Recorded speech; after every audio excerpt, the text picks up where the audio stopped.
that's it. No, we're going live, people. We're going live, people! If I have to say God bless at the end of every broadcast, then you have to say one. We're going live, people! God bless. Good morning. What are you going to say? Live in front of a studio audience. There you go. Good morning, everyone. Good to see you again. We are in John 11. Still, probably will be for a while. Wow. But we are at verse 14, 15, which we've already discussed these two passages in a great amount of detail from our sermon, so we're not going to take too much time looking at the verses. Just refer to your notes from our sermons. But we have verse 14 on how it is that Jesus said unto them plainly, Lazarus is dead. So this is our situation, this is our scene, this is our event. And we made mention in introducing this chapter that this is the final sign that Jesus is going to perform before his crucifixion. Does anybody, I don't think I brought it up last time, but what number is this sign? 7. It's the 7th. That's a biblical number. So, just an interesting point on that line. And 7th in John? yeah, Okay. yeah. 7th and final that John records for us. And we have here that Jesus has been in conversation with his apostles about the state of Lazarus, and they've had a misunderstanding. And then what we have here that Jesus has to say to them plainly is like, no, he's dead. He's passed on. And it's an important statement that we have Jesus making here when we are putting it in connection with what took place in chapter 10. With the people coming together, and they surrounded him as he came back into Jerusalem, and what did they want to ask him? Tell us plainly if Get- you're the Christ. All right. Just, why are you leaving us in suspense? Just tell us plainly, are you the guy? And when we're thinking about them coming and asking that question, there's one thing that is pretty consistent about Jesus as he's going around teaching and speaking to individuals in public. He's pretty plain spoken. And even with the majority of the parables, if you're really paying attention to what he is presenting and what he's teaching, it's self-explanatory. But even there, if there is a question, if there's a problem understanding the parables, all they have to do is ask. Okay, what are you meaning here? Explain it, break it down for us. And he does. And we have that being presented right here once again. He's not trying to talk over their heads or deal in vague terms or ambiguous phrases. Just say it plainly. Say what you mean. So, yeah, there you go. So then verse 15, he goes further in his explanation of his delay. And he says to them, I'm glad for your sakes that I was not there, to the intent that ye may believe. Nevertheless, let us go unto him. So we have a special purpose that he's explaining to them as to why he delayed. And there's plenty of things that they were needing to learn, that we're needing to learn about what is happening in all of this event that's transpired, and we've discussed all of that. But then when we see verse 16, then said Thomas, which is called Didymus, and Didymus just means twin, unto his fellow disciples, let us also go that we may die with him. It's a shame that when people hear of Thomas or they think about Thomas and connection in the Bible, they don't think about this event. What's the event that always comes to mind with Thomas? Doubting Thomas. Okay. You've got that doubting, quote unquote, doubting Thomas, as he wasn't there the first time that Jesus shows himself to his apostles and they come and tell him he's risen. Well, I'm not going to believe unless I can see the prints in his hands and thrust my hand into his side, so on and so forth. And everybody wants to falsely give him the extra name of Doubting Thomas. And that really is not fair to the situation. Because what did Jesus warn to his apostles was going to happen? False Christ. Okay, Matthew 24, there's going to be false Christ, and there's going to be people saying, oh, Christ is here, he's out in this wilderness, he's out in this desert. And Jesus says, you don't believe them. Okay, if that's what Jesus is saying, and then the apostles come along saying, well, he's arisen, okay, I got to see it. Yeah. Fine. I mean, that's what we are all about inside of the Lord's church, is it not? Show me the evidence. You give me your proof for what it is that you're claiming. So it really is a sad situation that even with some of our own brethren, that they would look at that and say, well, yeah, Thomas is just doubting. No, Thomas isn't doubting. He's doing exactly what Jesus said you're supposed to do. But then we also have an extra layer to Thomas's character with this statement. And this comes before John 20, of where Thomas's mind was, even at this level, in the events in the life of Christ. They have already questioned Jesus, why do you want to go back to Judea? They were just trying to stone you. And then we have all this conversation about Lazarus, and he's asleep, and no, he's actually dead. And then with all of this in view, Thomas chimes up to the fellow disciples, well, let's go that we may die with him. That's a pretty courageous statement to be making here. And that's, well, okay, if Jesus is going back, then we need to go with him. And if he's going to die, then we're going to die with him. Now, granted, though this is happening at a time frame where all, like, the faith of all the apostles is not yet complete. So it could be, and I'm not trying to be dogmatic about it, I'm just trying to throw out possibilities here. It could be that we have a Peter situation. But okay, Peter has a tendency of saying a lot of right stuff, a lot of good stuff. But then when it comes time to follow through with it, he is one of the last ones to do it. Could be. But I would like to try to think the best of what's happening here. Yeah. I think another Microphone. I think another good thing to pay attention to is it's the group going. It's not just the one person staying courageous, and then if he dies, then I'm the next one.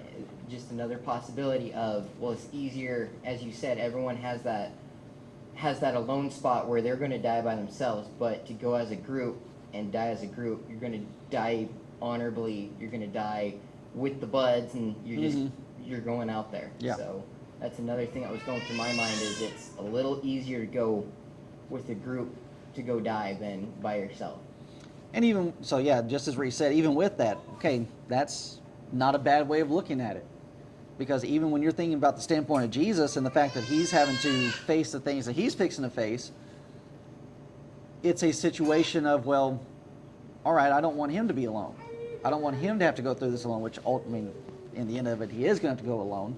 But at least here, there is some sense of that camaraderie of, hey, we are all in this together. And we've come this far through it, so let's go with him. So just a simple statement, or simple fact of, he should get some credit. And even with Peter, for that matter, Peter should get some credit for saying some of the good things that he says. And that it's just a recognition of, okay, you've said this, and you've said it in front of witnesses. Are you going to follow through with it? And, okay, at that point, as we move forward in this event, okay, as things progress, they're not ready to do it. But even though they failed there, they end up growing from it, to where in Acts chapter 12 we find Peter in prison. And he is ready to die for the faith and for the cause. So even though there is a failure here, it's not a complete failure because they don't give up. Every failure is an opportunity to learn and to grow from it so that you're ready for the next time. So that's even what we have happening here. And even as we're going to read about Martha in just a moment, we're witnessing her faith growing. But even though her faith has grown and she's going to make some good statements, we're going to find she's actually not ready to follow through with it either. So just get ready for that. Okay. So when we're thinking about this from the standpoint of Thomas, and we are wanting to make that kind of application of everything that we just discussed, here, at least at this stage, we have Thomas showing this level of conviction of, all right, he's wanting to go back, and he's wanting to go back for his friend. Let's go with him, and we'll die too.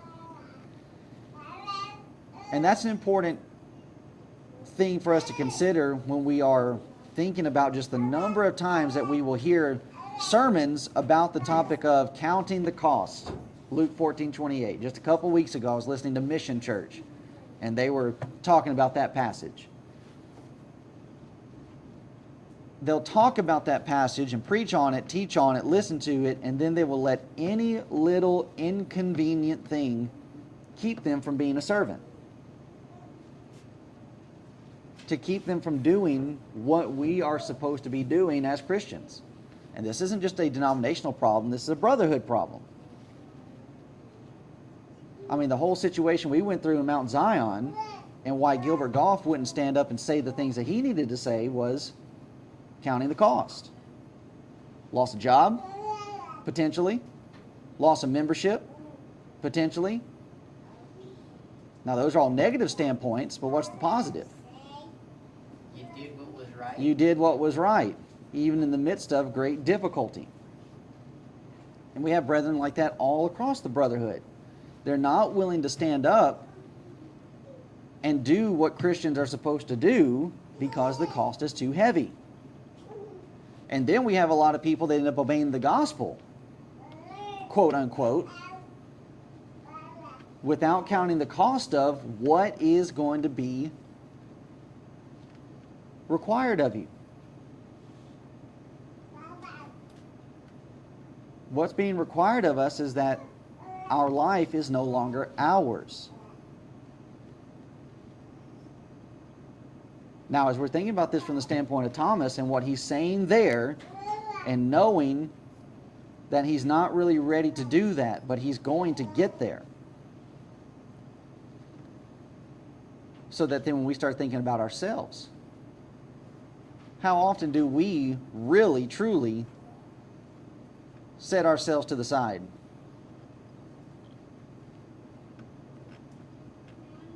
For the cause of the kingdom.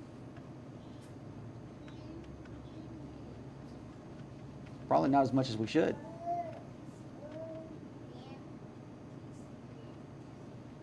And that you'll have individuals and just, well, I've got this going on, or I have this to do, or my kids are over here, and this, that, and the other, my wife this, my job that. Christianity is about sacrifice. And Thomas, at this point, here in this situation, at least expresses how far the sacrifice will go.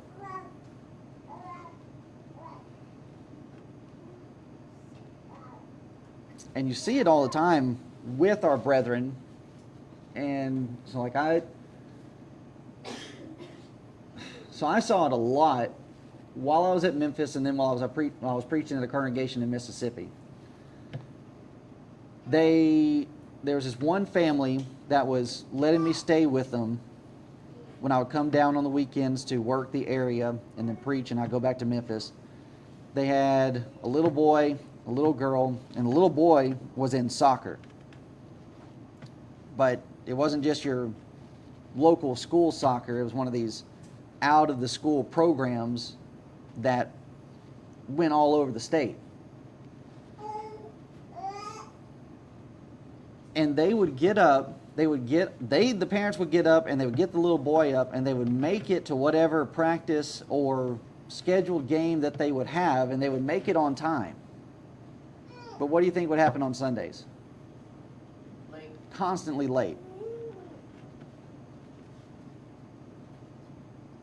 And then when I would try to get something going church related, door knocking or whatever, guess who wouldn't show up? Them. Because their son was out on a field chasing a ball around. Now, I'm not against having fun, but we are living in a time where we are just saturated with entertainment. And I'm like, it's really the reason why this is sticking with me once again is just because of me driving the school bus, and I'm going to try, drag these kids from this place to this place just so they can go run around and do whatever. And it's just like, how is it that we have so much time on our hands to where we're able to just send these kids off and they go run around on a golf course?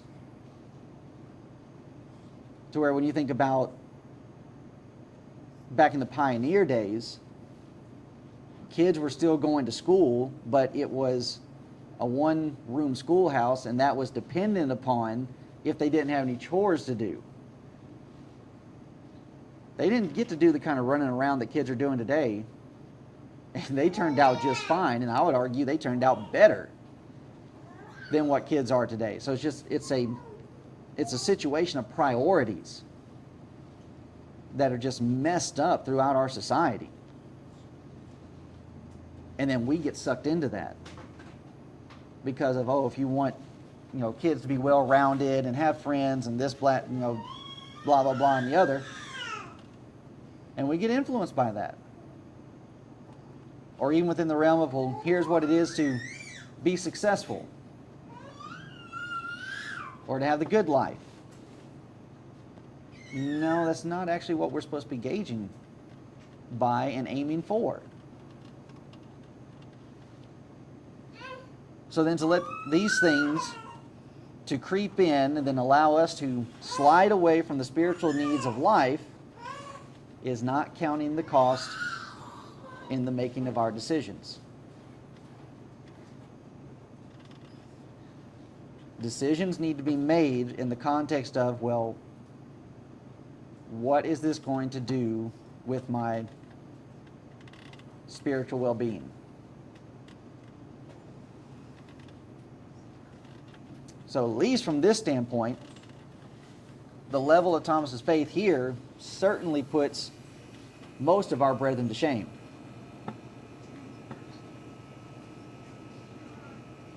Because they're willing to make sacrifices in all these different areas of their life, but they're not willing to make sacrifices when it comes to their Christianity and their spirituality.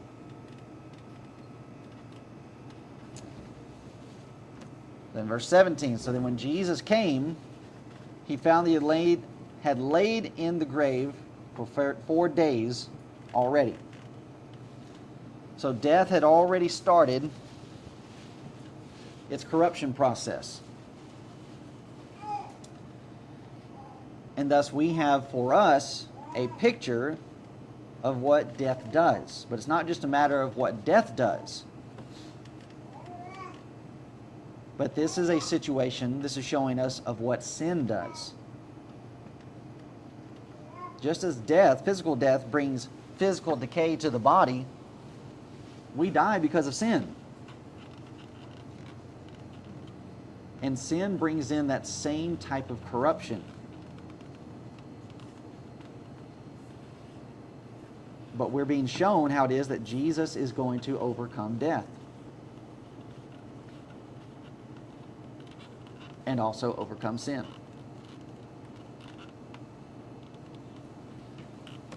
In verse 18, now Bethany was nigh unto Jerusalem, about 15 furlongs off. And many of the Jews came to Martha and Mary to comfort them concerning their brother. Anybody do any research as to what a furlong is? I did this morning. It said 15 furlongs is 1.875 miles. Okay. So that's good. So a furlong is an imperial measurement of unit of measurement. 1 furlong equals 660 feet, or 220 yards,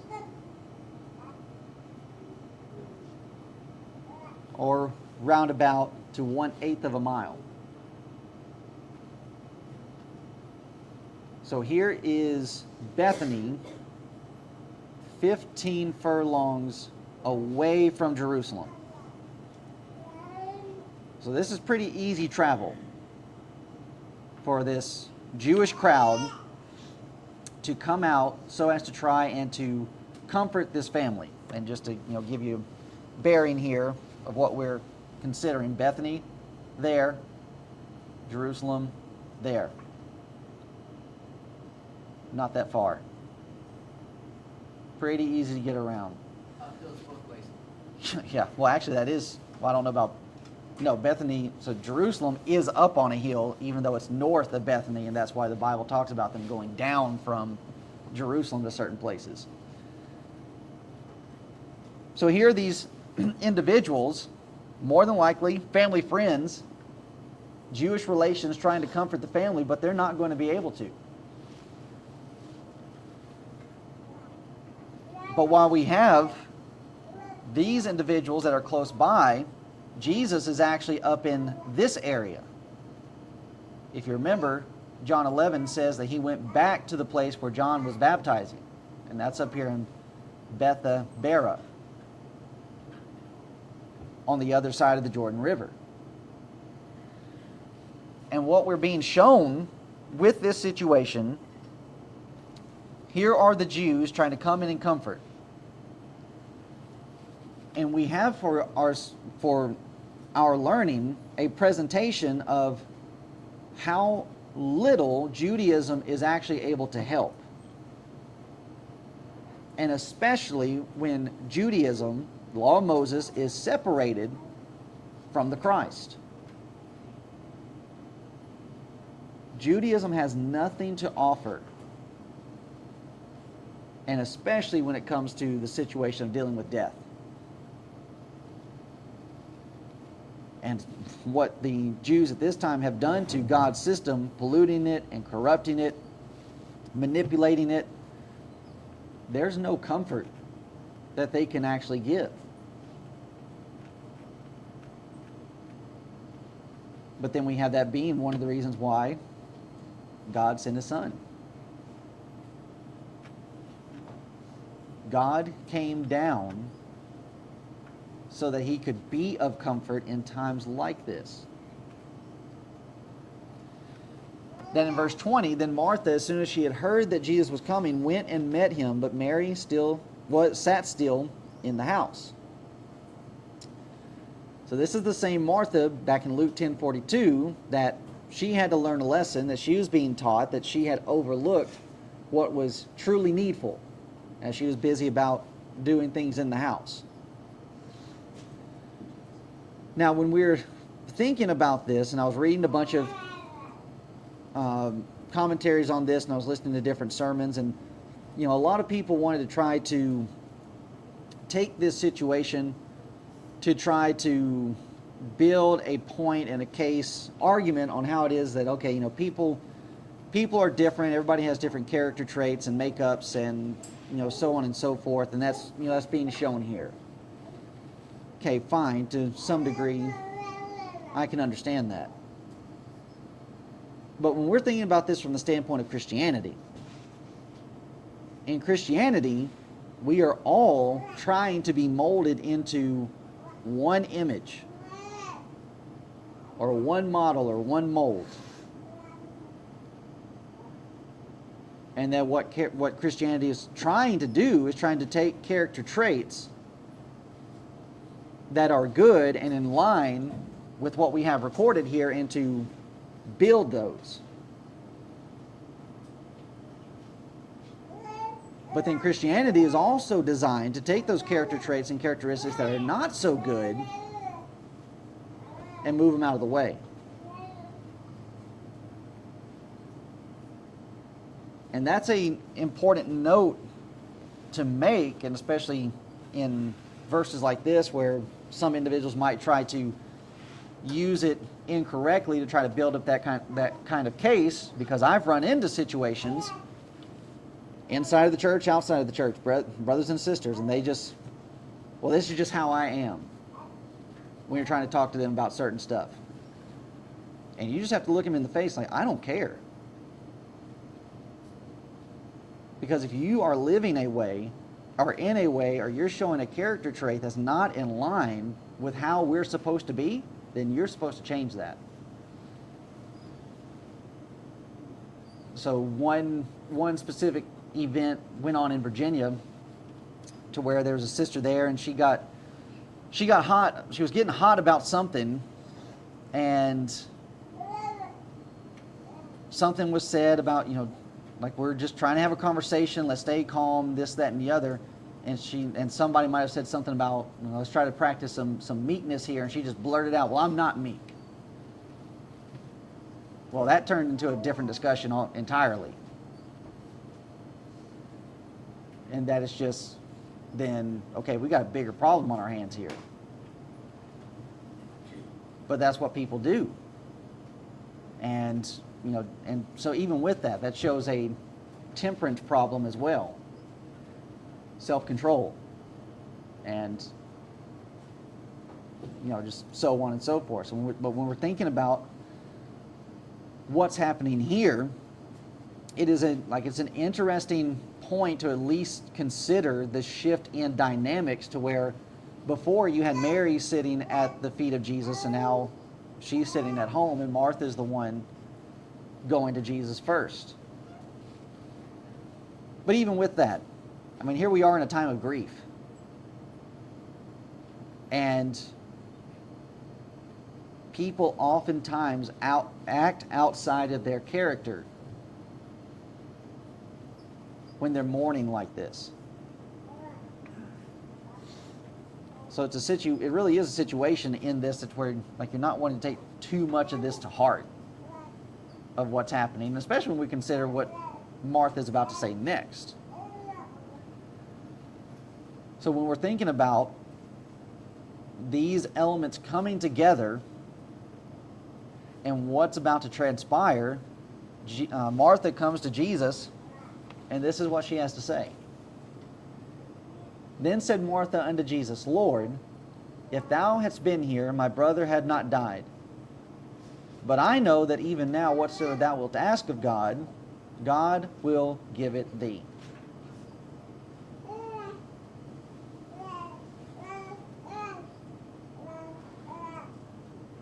There are some things in life just cannot change.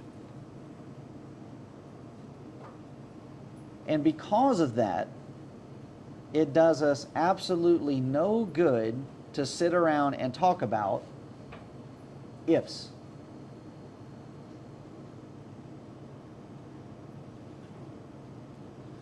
Well, if we'd have just done this, then this might have been different. Well, you didn't. And here's the situation that we're in now. How are we going to deal with it? What are we going to do about it? And especially when it comes to dealing with the matter of death.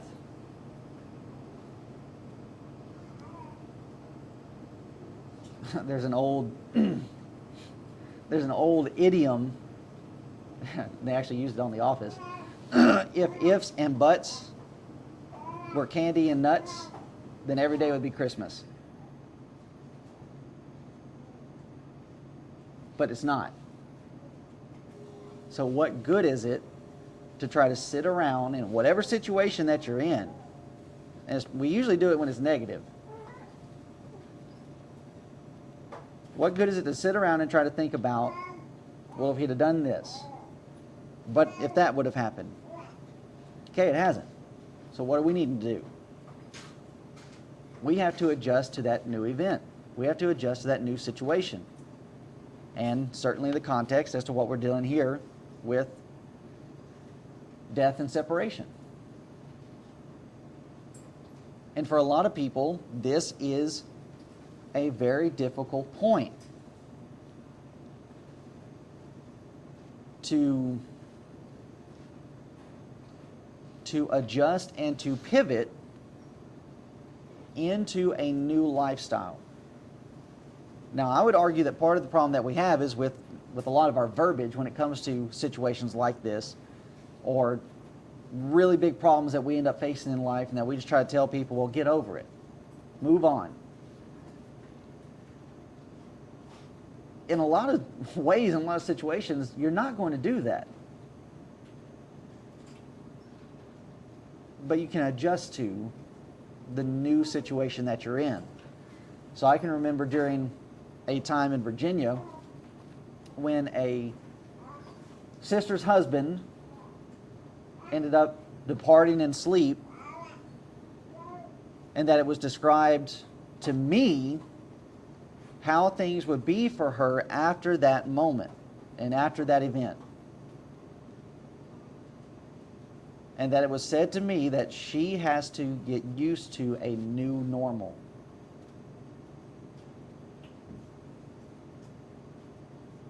And that's really what it is. Okay, this is just a new situation that I'm in. I have to adjust to it. And I have to get used to it. But then there are some people that they're not going to do that. So there was another sister in Virginia, and her husband died, passed away, and she just fell to pieces. She would not adjust, she would not take care of herself, and then she ended up passing a few months later.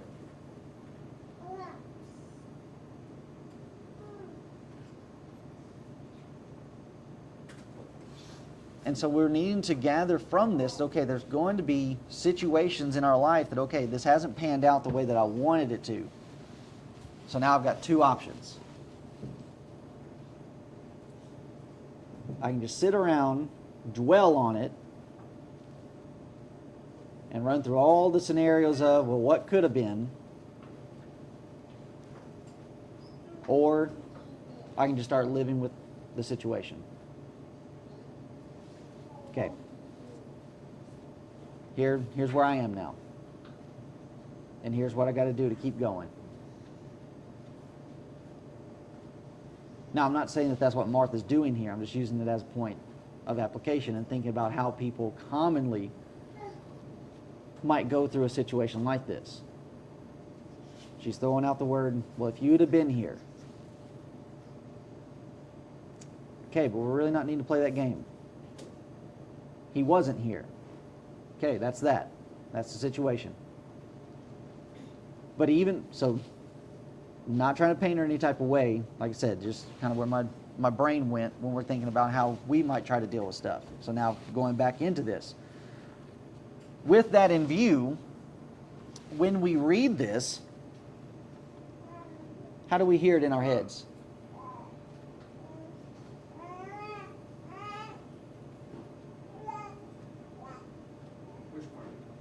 Well, especially the first part, verse 21. I don't know, because of the second part, I picture her, like at first you think, you could have just been here. But then I see her calming down. But I know that even now, whatsoever I picture it different when you read the second part. Okay. But if you would stop first, you would have been here. Okay. That's where, but when you read the second part, I don't picture her like that anymore. Okay, so maybe a little accusative, or a little bit of anger, agitation. But I would agree with what Jordan was saying, is that okay, we need to be careful how we allow things to be read in our heads and how we might imagine things going. I'm all for trying to put ourselves here and like trying to picture it, but let's try to do some justice to the situation. So instead of hearing those things or viewing those things, we should read this as a statement of confident faith. Now this, this isn't an accusation, it's a statement of fact. Okay, I know if you'd have been here, then he wouldn't have died. And that's found by verse 22. But I know that even now, whatsoever thou wilt ask of God, God will give it thee. So I'm not wanting to put a negative light as if Martha's chastising Jesus here, because these are some pretty bold statements of faith. And that she's just simply stating, well, if you'd have been here, you could have done something. Okay, that's trust. That's an acknowledgement of his power and his ability. And then verse 22, even now, if you ask God to do something, he will answer you. That's recognition of trust. But just as we said with Thomas, we're going to see that waver just a little bit when we get down to verse 39, and when it comes time to roll the stone away. When Jesus says roll the stone away, who speaks up to say something? Martha does. Well, no, he can't roll the stone away. He's been dead 4 days. He stinks. All right, let's put that faith to the test now. So then Jesus says unto her, thy brother shall rise again. So we have a teaching moment here. All right, let's find out how much you actually believe this, Martha. He'll rise again. Martha said unto him, I know that he shall rise again in the resurrection at the last day. And that's a point for us to underline and for us to acknowledge in our study, because, and I think we've touched on it earlier when we were talking about this chapter, when it comes to the topic of the resurrection, is that anywhere explicitly stated in the Old Testament? No. You're not going to find the word resurrection in the Old Testament. But it is implied. And it has to be implied, and there has to be somebody teaching about it. Otherwise, how would Martha, at this stage, have known about it and have such a degree of faith to where she'd make a claim of, well, I know he's going to resurrect in the last day. David says he'll go to his child. Okay, you have those situations like with David where he says, prophetically, by inspiration, when the child died with Bathsheba, well, he cannot come to me, but I can go to him. But then you also think about situations like the translation of Enoch. Enoch never died. Where'd he go? He was just taken. John 5:29. Huh? Look up John 5:29. Refresh us. Give her the mic. And I shall come forth that Hold it. You're still not talking loud. And shall come forth that they have done good unto the resurrection of life, and that they have done evil unto the resurrection of damnation. So maybe she had heard it at that time. She would have heard it then. But I don't know that I would argue that would be enough to start building cases on. So you have Enoch translated, and then there's Elijah. He was taken up in a whirlwind. He didn't die either. And then you have the situation with Samuel being brought back by the witch. Well, not by the witch, but being brought back from the grave. How is that possible? Well, because they're still alive somewhere. And the very point that Jesus makes in discussion with the Sadducees, where God speaking to Moses through the fiery bush, I am the God of Abraham, Isaac, and Jacob. Not I was, still alive. Okay, something's going to happen here. And then you take the situation in Genesis 22, when Abraham was going to sacrifice Isaac. What does Hebrews 11 tell us about what Abraham believed? That he could raise him again. That God could raise him from the dead.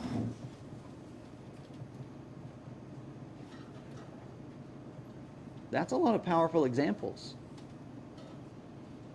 without it having to be explicitly stated. Yes, ma'am.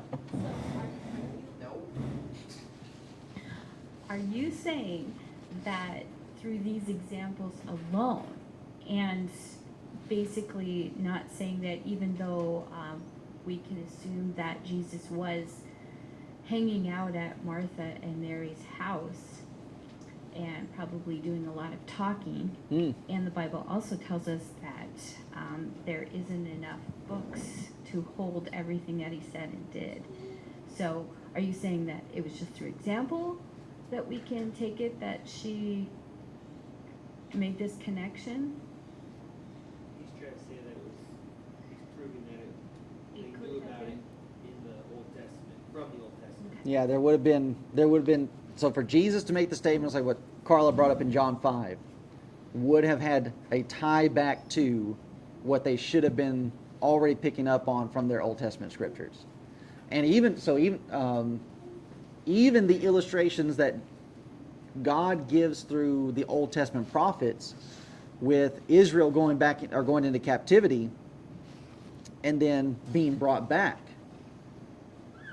All of that is being used through a description of resurrection, the valley of dry bones, and that life is being brought back, and that's the picture of Israel coming back to its native land.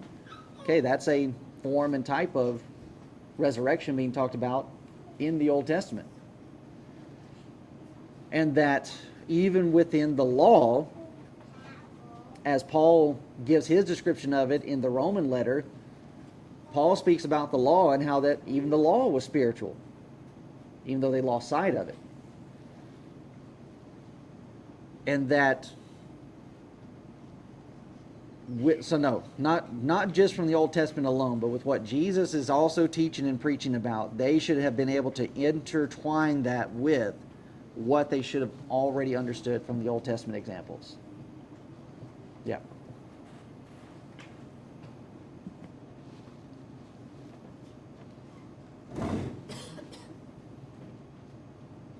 But with this situation with Martha, she's looking at this, in this conversation, she's looking at it from a standpoint of, well, this is some future event. I know that he shall rise again in the resurrection at the last day. Okay, but what about right now? What about in the situation where we are here?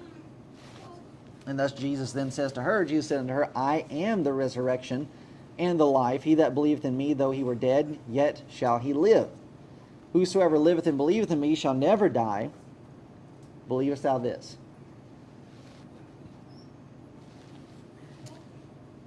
It's not just a situation to where Jesus is saying, well, yeah, I can resurrect. I have the power to bring somebody back. He states himself as being the source of it. It's not that I'm just able to do this. I am this. I am the resurrection. I am the life. And he that believeth in me, though he were dead, yet shall he live. If this world continues to spin as it is now, we will all have to face death.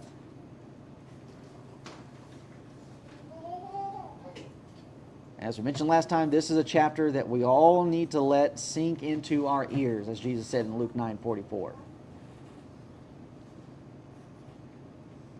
And that we can really appreciate and accept what Christ is teaching us as truth right here.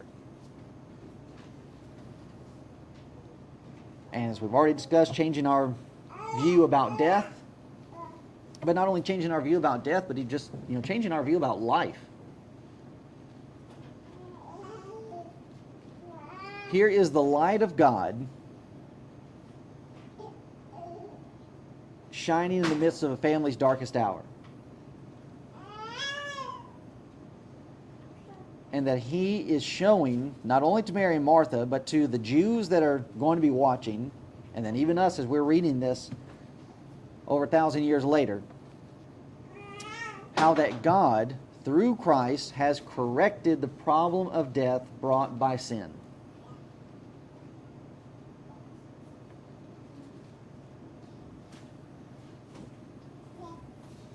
And that when we are considering the aspect of death, it's not the end.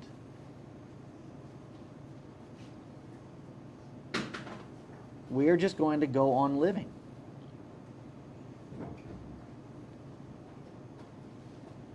And that this is not, even though in this context of John 11, we're dealing with something that's very physical.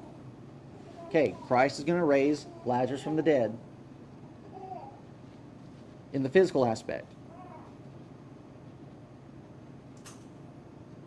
But this has a lot of connection in dealing with the spiritual aspect that needs to take place first before we even start considering about the physical. In that you have the world lost in sin, dead in sin. But Christ can bring you back.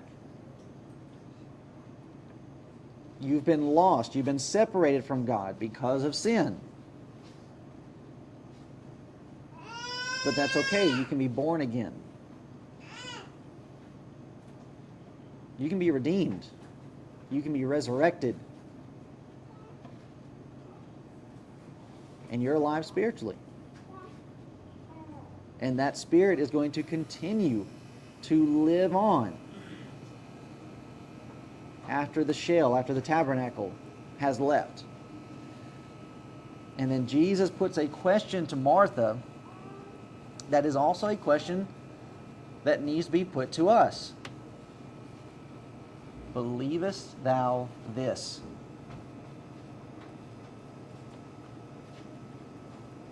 Now again, we have a lot of people that they're in the boat of Thomas, to where they will say something, but then they will live completely different from it.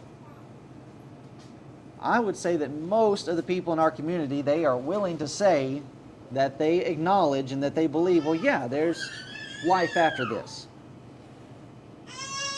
And that they're going to spend eternity somewhere. And most of them would like to think that they would live in heaven. But how many live like that?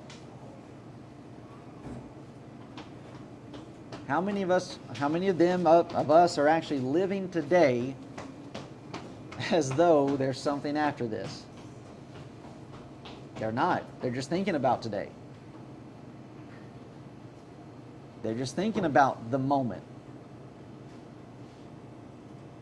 The physical, the material, and not even considering the things of the spiritual.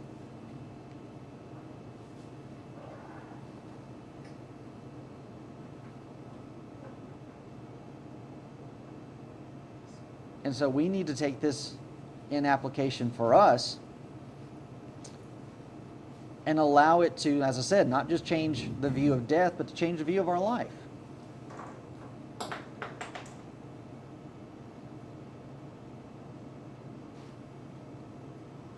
That we were dead in sins, but now we're alive unto Christ. And that we have the opportunity of living in Him. Then that ought to change our view and our aspect of getting up in the morning to more than just, well, I got to get up and go to work.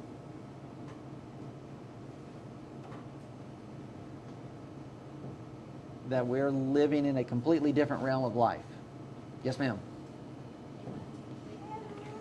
What I wanted to say when you were talking about people and how people would like to think they're saved and they're going to heaven, don't you think that with the fact that a lot of people believe that just believing in God, just believing in Christ limits that vision, because there's so many people who believe that and they don't even have to pick up a Bible Right. to know what God has to say about anything, and because of their belief system, whatever that is, they're automatically going to go to heaven when they die because they're good people. Right. And they believe. And yeah, so they completely neglect the first part of what Jesus mentions in here, whosoever liveth in me. That implies action. That implies a doing. If you're living, then there's motion, there's activity. And they would completely want to bypass that and overstep that to the next part of, well, yeah, just believe in me. Doesn't the ending ETH have a continuous motion? Right. Action? So go ahead and say it again. The ending ETH has a continuous action or a continuous motion that you need to continue to do it. Right. So in Old English, but even going back into the Greek formation of the word to how they translated this at that time, that when you find a word that has ETH at the end, liveth or believeth, that's showing a continuous action. That even this belief that they're supposed to have isn't a one-time thing of, well, this is the day and year when I believed in Christ. And it's like, no. We're supposed to be having a continuous faith that walks along with us. Which shows, which shows how these two elements must move together. To where, like our denominational friends, they want to try to put, well, yeah, the belief is the important part, and then the work comes out of that belief. As though it's disconnected and not relevant to what Jesus is actually saying here. And so we need to be careful when we're discussing with our friends and neighbors that we don't end up talking past each other to where they start thinking, well, you're just putting so much emphasis on the work. No, you've got to have both of them. And it's not a matter of, well, which one comes first. That doesn't matter. Because if you have belief without the living part, okay, you're still missing out on what Jesus says. Well, what if you have the living part, but you don't have the belief part? You're still missing out on what Jesus says. Both of these things have to dwell together. Now, I don't want to deal any more with that because then we're going to discuss most of what's in my sermon. But it's a good point, and needs to be brought up in our class, our class anyway. So as we start winding our time down, we need to start thinking about this. I would argue not just at funerals, but it certainly comes into play when we find ourselves at these times. We're at a funeral, and especially a funeral of a brother or sister, standing around the casket, and we see the shell. We see the tabernacle, as Paul described in 2 Corinthians chapter 5, of that person that's there. And we need to allow these passages to enter in and start thinking about these things. The person is not there.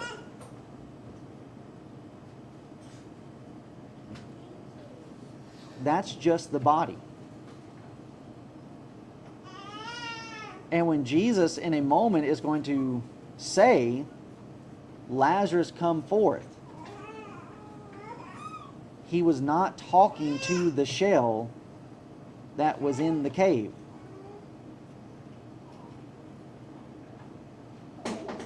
He was talking to the person that was alive in paradise, Abraham's bosom, in the Hadean realm, the place that's unseen. That's who he was talking to.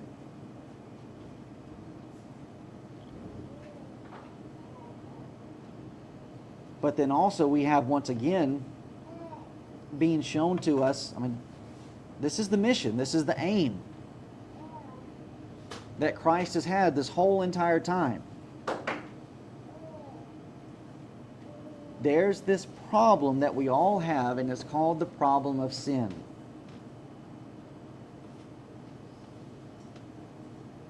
And it's because of sin that we now have to face this thing that is death. And then God steps in, intercedes on the part of man with Jesus and saying, well, I'm going to give you a way out.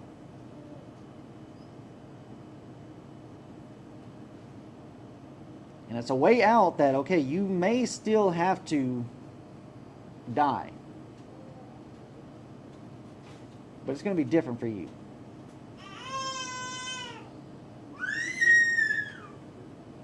And that we have here the invitation being presented just as it was in, John 3:16. The fact that Jesus states to Martha, whosoever. Okay, this is universal. This is not just limited to the Jews.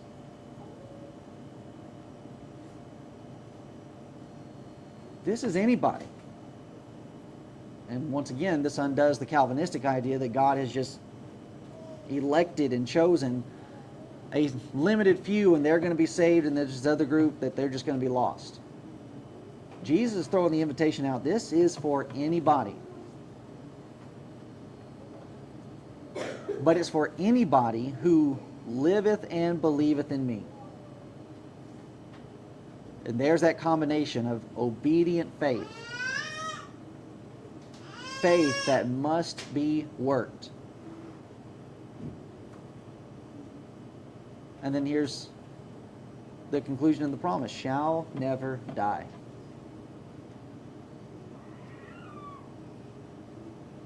Well, die how?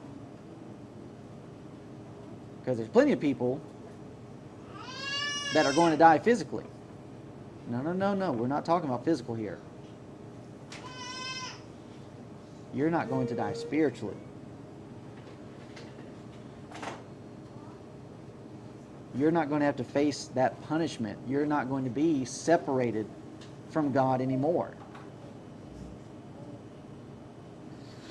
Your soul is going to be redeemed. And it's by meeting these qualifications. Believe and obey. Well, which one comes first? That's the one that is the most important. Well, in this context, it's living that comes first before believing. But we know that's not how we're supposed to study the Scriptures. Without faith, it is impossible to please Him. Hebrews 11. But in that same context, it tells us that while without faith it is impossible to please Him, that God is a rewarder to those that diligently seek Him.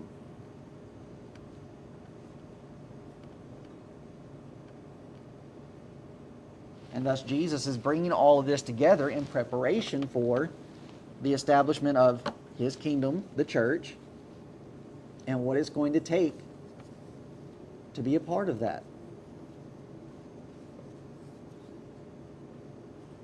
Faith and obedience. And with that, you'll never die.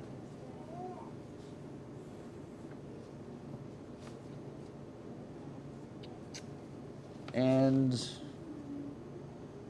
so we'll close with 27, 29 and pick up in 30 next time. She saith unto him, Yea, Lord, I believe that thou art the Christ. So to the question, thou believest thou this? I believe thou art the Christ, the Son of God, which should come into the world.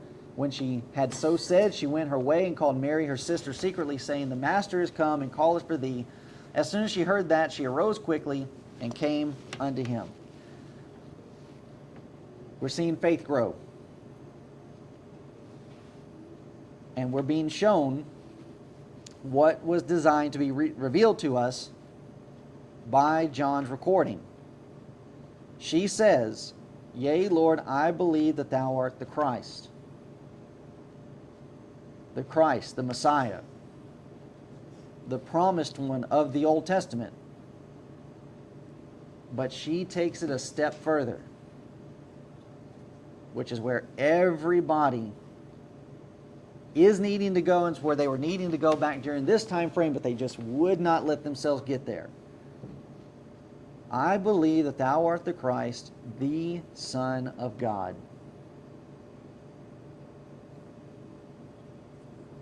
You are deity.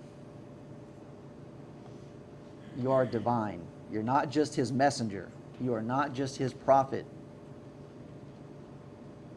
You are him.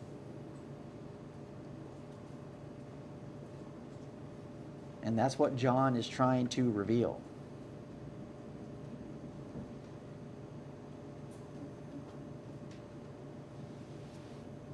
And it's an establishment of the very thing. Like, so it's being shown. It's being shown in the book of Matthew. But John really helps to solidify the point of what Matthew records in Matthew 21 with the birth of Christ and the name that's given by prophetic statement. His name shall be called Emmanuel, which is God with us. That wasn't just a name being given for name's sake. That's literally who he is. And that God came down to be with man, and then to be with man in times like this.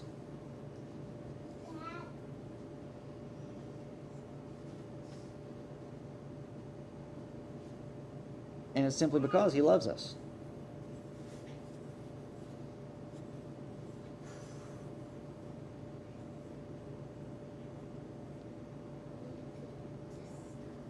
And we're going to build on that concept as we move forward through this section and through this context, and especially when we get down to verse 35 to where we read about Jesus wept. And we're going to spend a lot of time centered around that verse, because I don't know, it's interesting how short, simple verses like that can end up being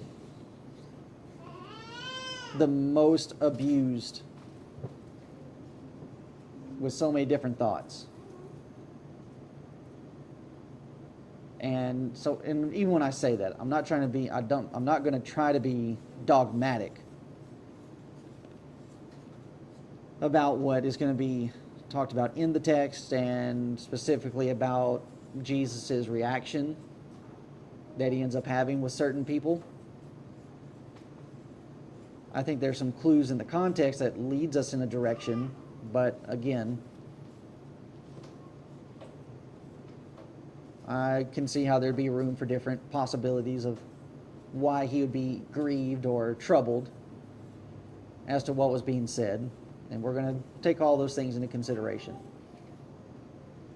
But when we're going through it, I would like for us to hold on to what we're discussing here, and about God being there for this family at this time. And being there to help in a great time of trouble, but then also, as we're discussing it, being able to use that trouble to the benefit of others.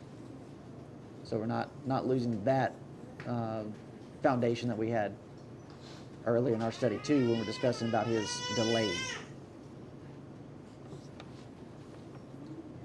So with that, any other thoughts or comments, questions? Up to verse 29 of chapter 11.